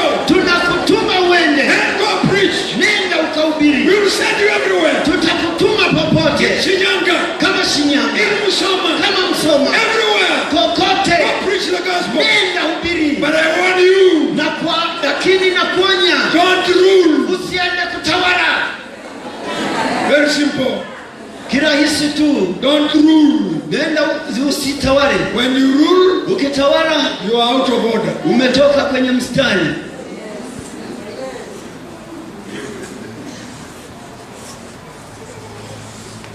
Mama simseme amen nzuri. Yule anaweza kuwa na shida hapa ni yule mtawala. Only with the problem with the one who wants to rule. Kama wewe sio mtawala huna shida. If you are not a ruler, you have no problem. Kama wewe ni mke nyumbani, if you are a wife in the house, hata kila sehemu inasema haleluya. Anything you say, hallelujah. Hallelujah. Amen. I close by saying, nafunga kwa kusema, sisters, Wadada, let us start inviting one another. tuanze kualikana.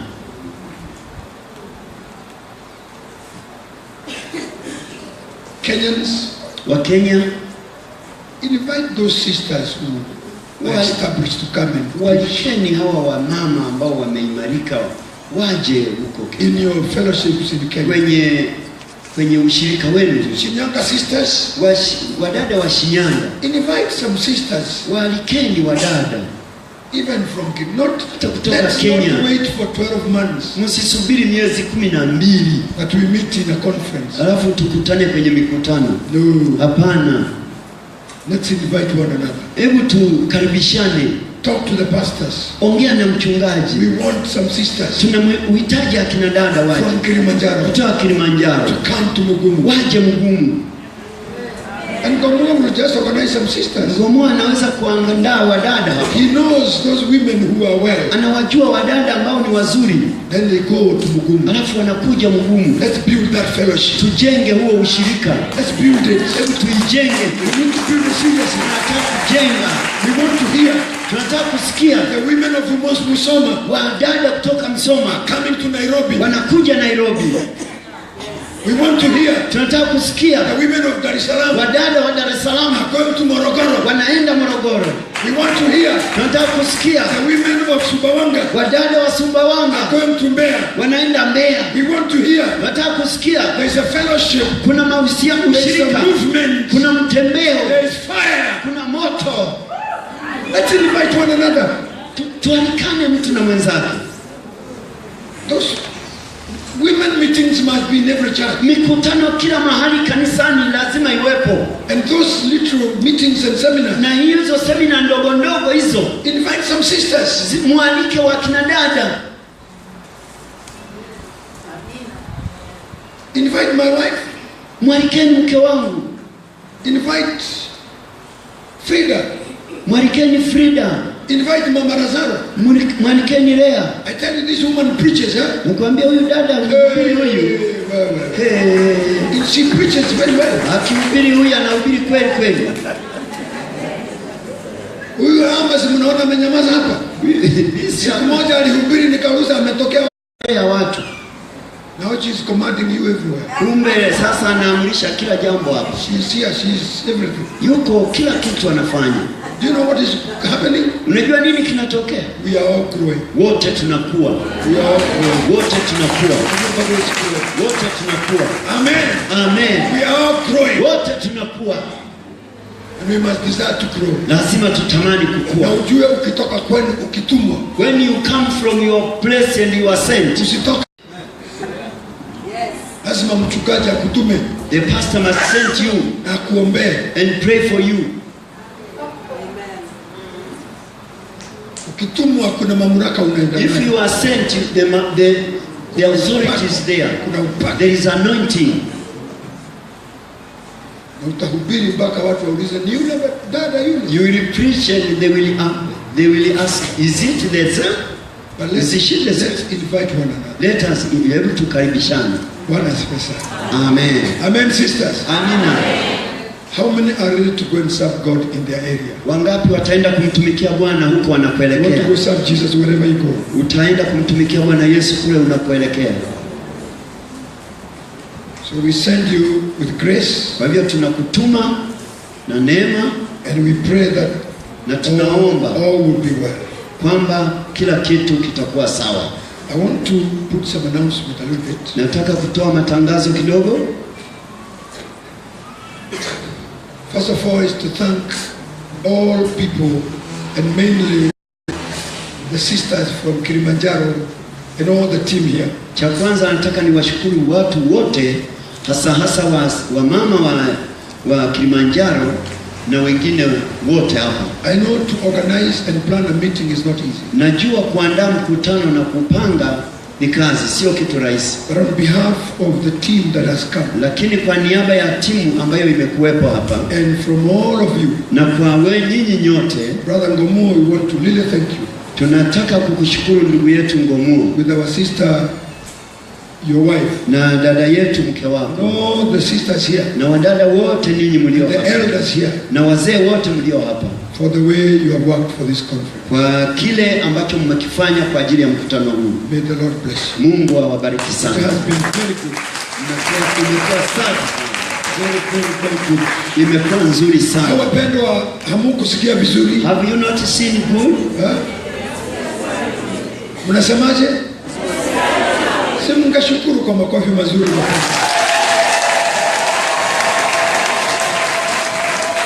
Even if it was not to your satisfaction, Hata kama haikukutosheleza, I'm sure they did their best. lakini walifanya kwa upeo wa uzuri.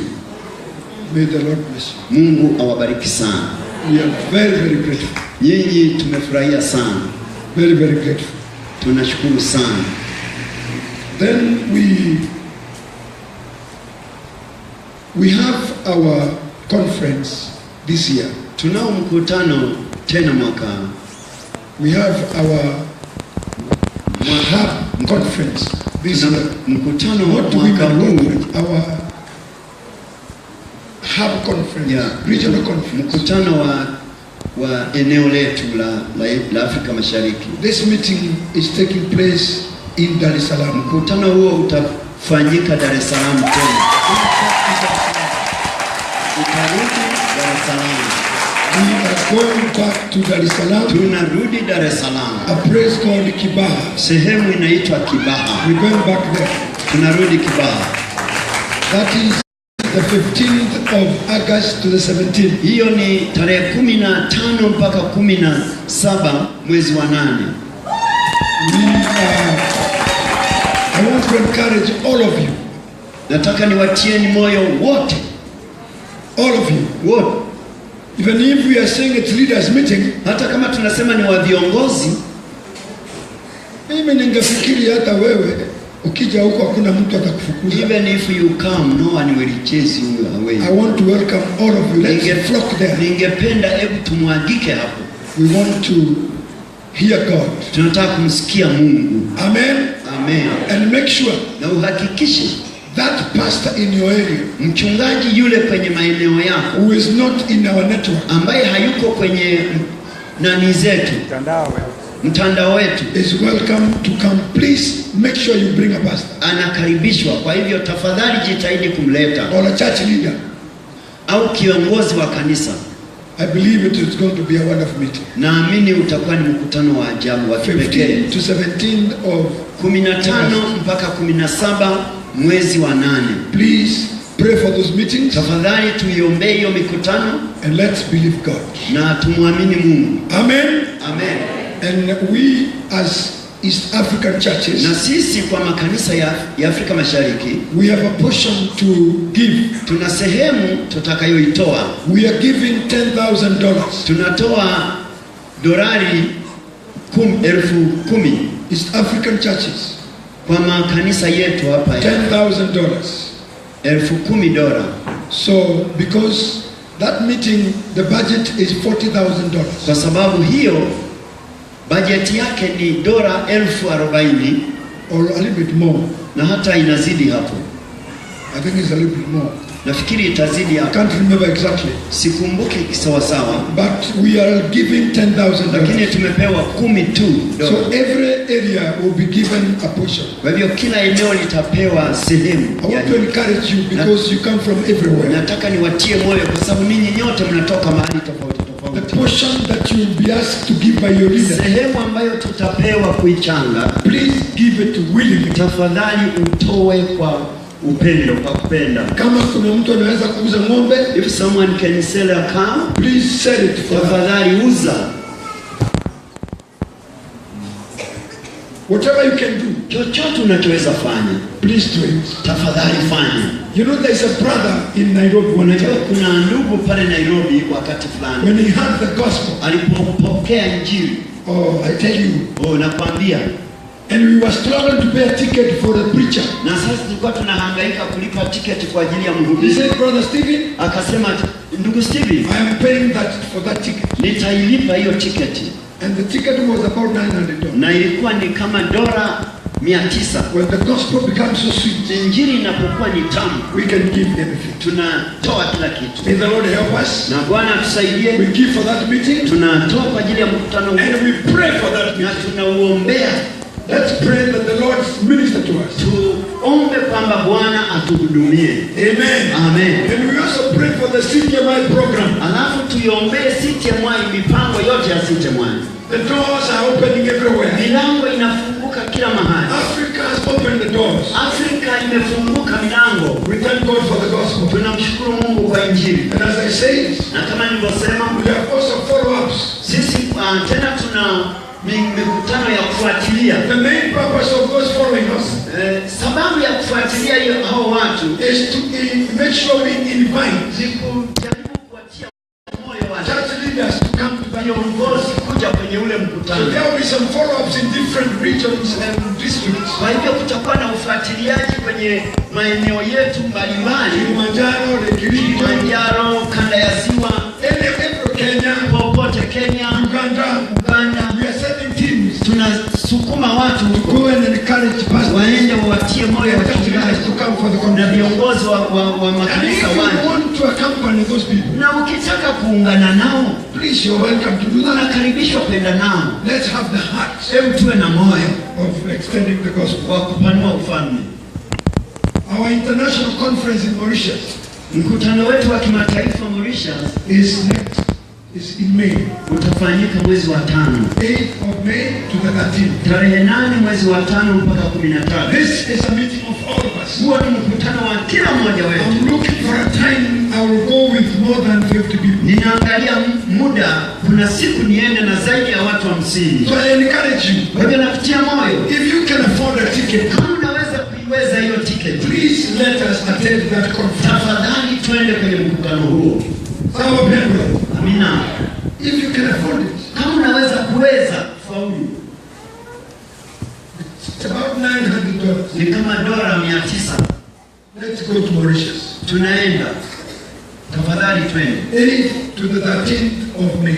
tarehe 8 mpaka 13. It is good to go to that Ni island vizuri kwenda kusikia and maneno see the brothers and see the church. na kuliona kanisa na kuwaona wandugu huko, I encourage you from wherever you can come. na wote tunatiwa moyo Unajua hata popote. wamama mnaweza mkajifanya vikundi You can have some groups of, na mkalipia mama moja. and you pay for one woman, Mlipia mama moja mwaka huu. you pay for one, Mlipia mwingine mwaka ule mwingine. next you pay for Utakuwa one. mnapeleka wamama You wenu can mwisho. be taking one by You can do one. anything for the gospel. Tunaweza kufanya chochote kwa ajili ya Injili, Please let's have a heart. lakini tafadhali tuwe na moyo. Amen. Amina. Now, brothers who are here, Sasa wababa ambao mko hapa, we have decided to have a men conference this year. tumekusudia kuwa na mkutano wa wababa, Men conference.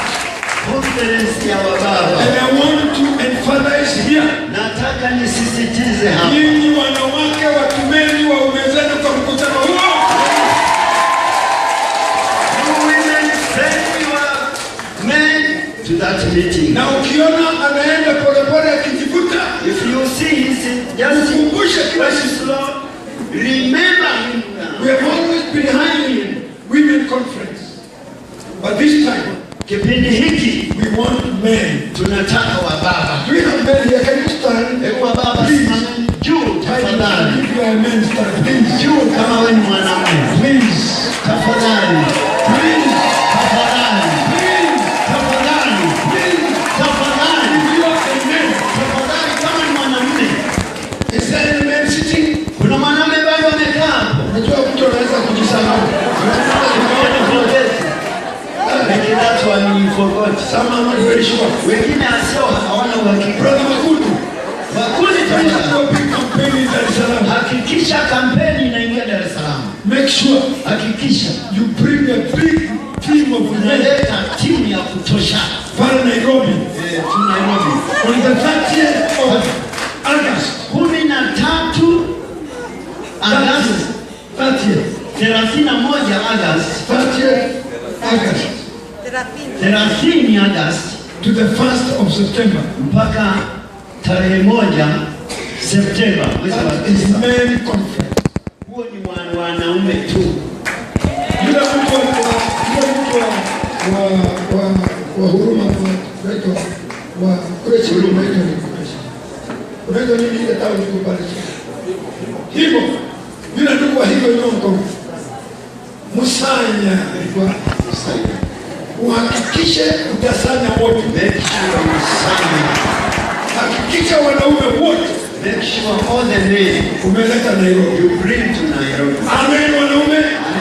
Mungu awabariki. God bless you. 30th of August. 30 ya August. Men conference. Naomba hata huyo mwanaume ambaye hajaokoka mtume huko. You said even if he is not saved. Atakuja kuokokea huko. He will come and get saved there. Bwana asifiwe sana. Praise be to God. Kama anaogopa kuja peke yake njoo naye. If you don't like to come alone, come with him.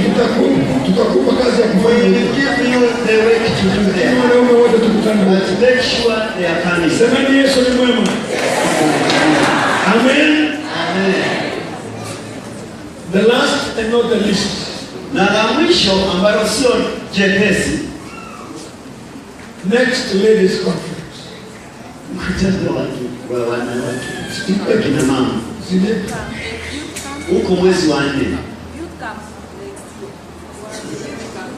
Nimesahau na samahani narekebishwa kidogo. They are correcting. Wanasema usiende mwaka kesho kabla hujamaliza mwaka huu. Don't go next year before you finish this year. We have the youth camp. Tuna mkutano wa vijana. Vijana mpo? Yupo. Yes. Vijana hoye. Lakini tuna vijana wazuri. We have good youth. Vijana wa mama wa vijana wapo. Wa wazee wapo. Kila mkutano kanisani church tunaona vijana wetu watakuwa vizuri. That's why our youth are very strong. Hongereni vijana. Amen. December tunaenda Busisi Mwanza. Busisi.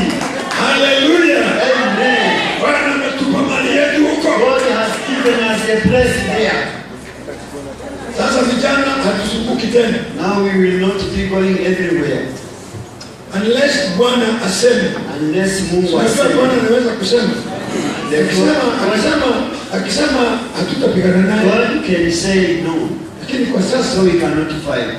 Tunaenda But for now kwa mahali petu. We are going in our own. Mungu ametujalia eka 11. God has given us 11. Tuna eka 11 acres. Sasa wamama mmesikia wili? Si mmesema asante Yesu? Wamama semeni asante Yesu. Maana tukitengeneza pale hata muongee na sisi vizuri. Ndio harufu tutana pale. If we make pale better, then we can even do we can invite you there. It's just to talk politely. Tukatie bei maana si bure. We will give you the cost. Tutatengeneza bei na nini? So we will negotiate the price. Vijana ni tarehe ngapi? Nikumbusheni tarehe 10 na ngapi? Bila shaka mna hizo program. 10 na ngapi mnakumbuka? 13 hadi 13 Disemba hadi 17. 13 to 17. This time this December will be international. Ni mkutano wa kitaifa, kimataifa. Because we are launching. Kwa sababu we are launching that place because it's our first time. We are launching.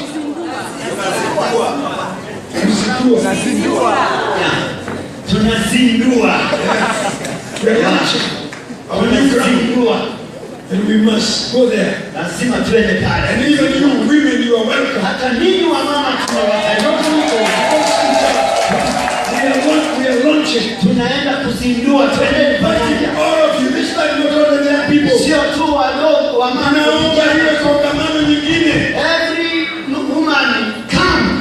We want all of us to go. Wote twende pale. Because we want to launch. Maana tunataka kuzindua. Amen. Uzinduzi. It is going to be our first East Africa. Itakuwa ni ya kwanza mradi wetu wa East Africa. Our first East African project. mradi wetu wa kwanza wa Afrika Mashariki for the youth. kwa ajili ya vijana. And I know even you women, Na najua hata ninyi wamama you will do the same in the days to come. mtafanya vivyo hivyo kwa siku zijazo. Amen. Amen. So please, 13 to 17 young people, Kwa hivyo tafadhali 13, 17 vijana, Gerard, please make sure jirani hakikisha unahamasisha vijana wa Kilimanjaro. tell all the youth in Kilimanjaro. Amen. Amen. Tuanze mapema. Let us start early. Now, where was the meeting last year of women? Where did we go? Mkutano ulikuwa wapi mwaka jana? Huh? And the other one? Nairobi. Nairobi.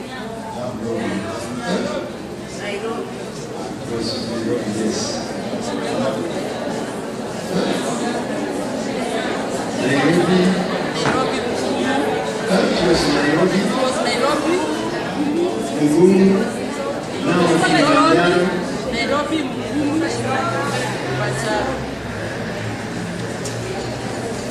Ulikuwa wapi jamani? Mnasema?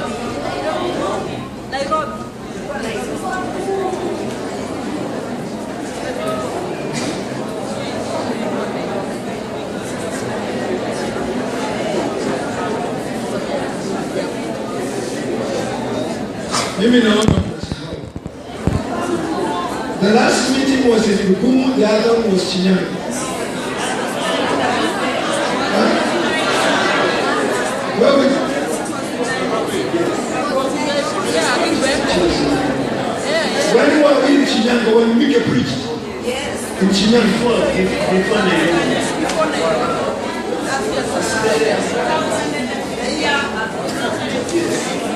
So last year we were in Ngumu, the other year we were? And she preached. And she preached. Yes. Right. Where do you want us to go? Where do you want us to go? Huh?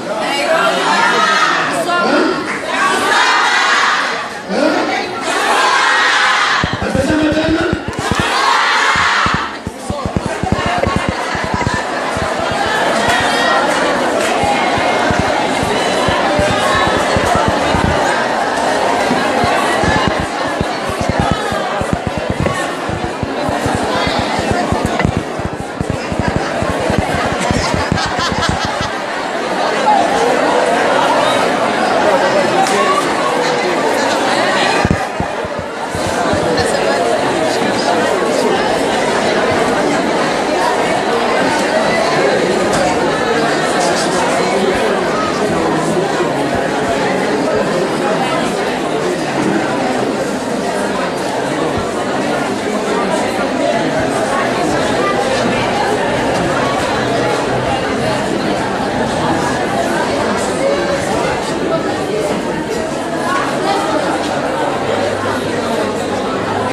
Sikizeni wazee wameamua. Listen, the old men have Wazee decided. wamefanya nini?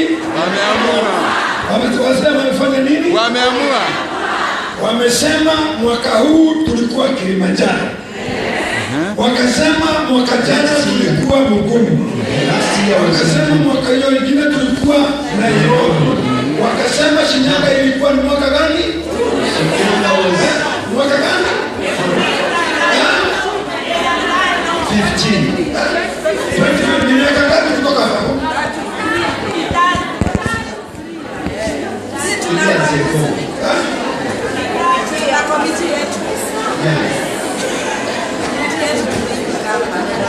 Komiti yenu unasemaje?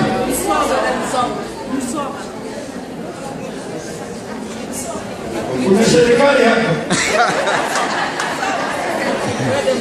serikali ya wamama. Sasa naona serikali ya wamama na wazee imepishana. Hebu nini watatu njoni hapa nini, njoni hapa. Ama siwacha hapo siasa, wacha hapo. Acha na mke wako njoni. Nini ndio naika nini? Sikuja hapa mama. Mama Nyakio. Kidogo. Mkutano tunafanyia Mama Mpule. Unakaa mbali kidogo. Why?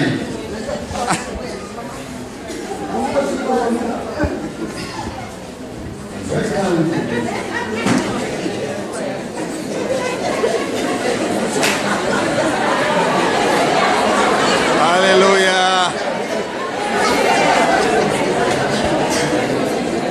Palipo Bwana yote yanawezekana.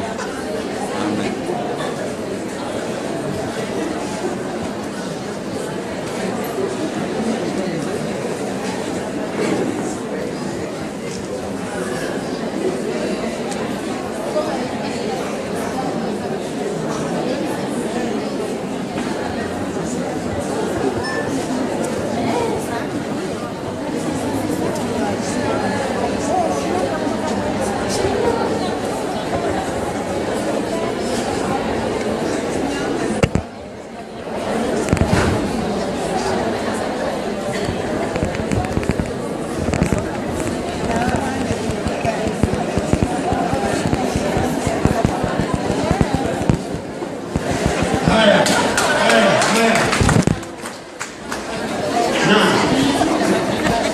Simnaona mimi ni mzee mzuri. Ninawasikiliza wote. A wise old man. Nimesikiliza wazee Listen to the old na man nimesikiliza wamama. and my fellow old women. Na tumekubaliana And then we have decided kwa moyo mmoja. with one heart. Na watu wa Nairobi msisikie vibaya. And you in Nairobi don't feel, Bado ninawapenda. I still love you. Lakini But naona mkutano it was Shinyanga. Haleluya.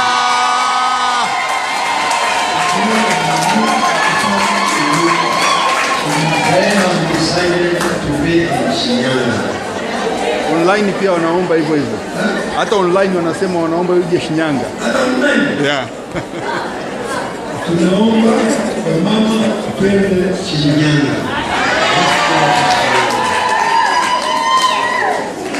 Tumeamua kwa moyo mzuri We have decided with a good heart na tunaamini and we believe Bwana wa neema the God of grace atatupeleka Shinyanga, will take us there.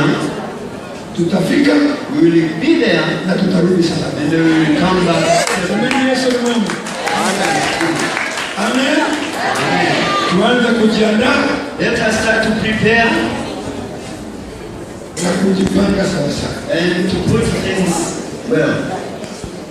Na nyinyi wa hapa Marangu And you people in Marangu, muje kwa wingi. please come within. Wa Dar es Salaam na All waombe Dar es Salaam, mfurike pale. make sure you flag there. Wa Mbeya, watu wa Mbeya, All the bears, watu wa Mbeya mko. where are you bears? Tunawaomba. Sasa Mbeya, kama niona wa Mbeya msimame. Please. Sasa tuna kanisa huko. Yes. Tukutane Shinyanga. Let us meet in Shinyanga. Amen. Yes. Sisi tumekubaliana. Are we agreed?